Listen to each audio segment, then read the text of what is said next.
Most people think economics is just a bunch of boring math, confusing charts, and Wall Street jargon. But it's not. It is simply the study of human behavior and how the world actually works.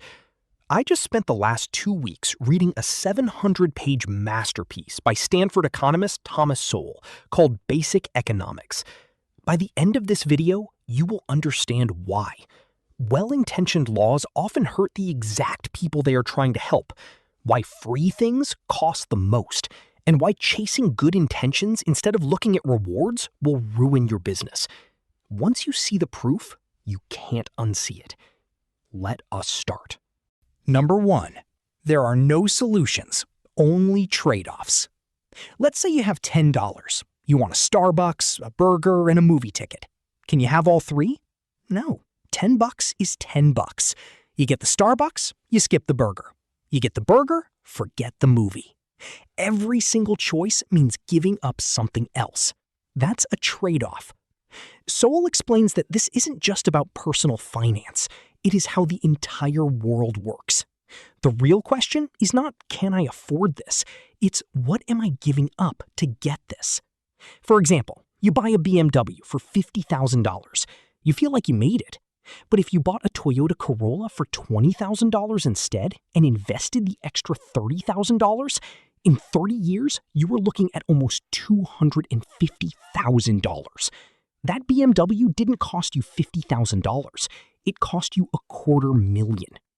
Every time you spend money, your time, or your energy, you're spending what it could have become. Number 2. Think past stage 1. Sowell teaches that the biggest mistake people make is looking at the immediate effect of an action and ignoring the long-term consequences. Take rent control. Rents get expensive, people struggle, so politicians step in and make a rule. Landlords can't charge more than a certain amount. Problem solved, right? Wrong. At the lower price, suddenly everyone wants their own place. The college student who was going to stay with his parents gets his own apartment, and the people who actually need it get nothing. But it gets worse. If landlords can't raise rent, they stop fixing things. Buildings start to rot, and eventually, landlords just walk away entirely. That is how you get thousands of empty, abandoned apartments in a city full of homeless people. Price controls made the buildings worthless to operate. You have to look past stage 1. Number 3. Prices are messages. There's a famous story about Soviet leader Gorbachev visiting Britain. He asks Margaret Thatcher, "How do you make sure people get food?" She replies, "I don't. Prices do." Think about it. There is no central government office deciding where the bread goes. And yet, every morning, fresh fish arrives from Norway and coffee from Brazil. Nobody is coordinating this. Prices are. When a product is scarce, prices go up, and suppliers rush to make more. When there is too much, prices drop, and suppliers slow down. The price isn't the enemy. The price is the only one telling you the truth. So the next time you see a price that makes you angry, just pause. Ask yourself, what is this price trying to tell me? Number 4. The real minimum wage is $0. Here's where people get fooled. Someone says, workers deserve a living wage. Raise the minimum to $15. Sounds nice, but your wage is a price too. You get paid based on how much value you create. What if a worker only creates $10 of value per hour? You're now forced to pay $15 for $10 worth of work. No business survives losing $5 every single hour. So what does the business owner do? He doesn't hire that person. He buys a self-checkout machine instead. He cuts hours, or he closes the shop.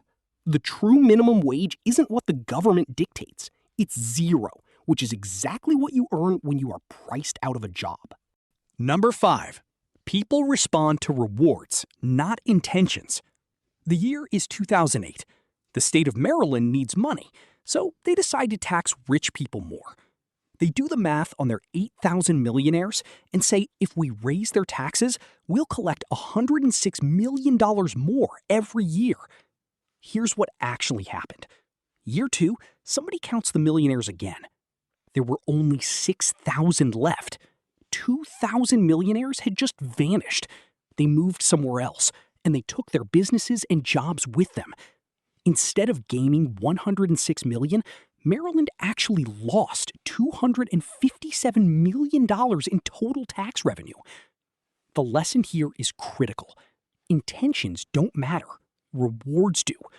Maryland intended to raise money, but what they actually did was reward millionaires for leaving. In your life and your business, don't ask what you want people to do.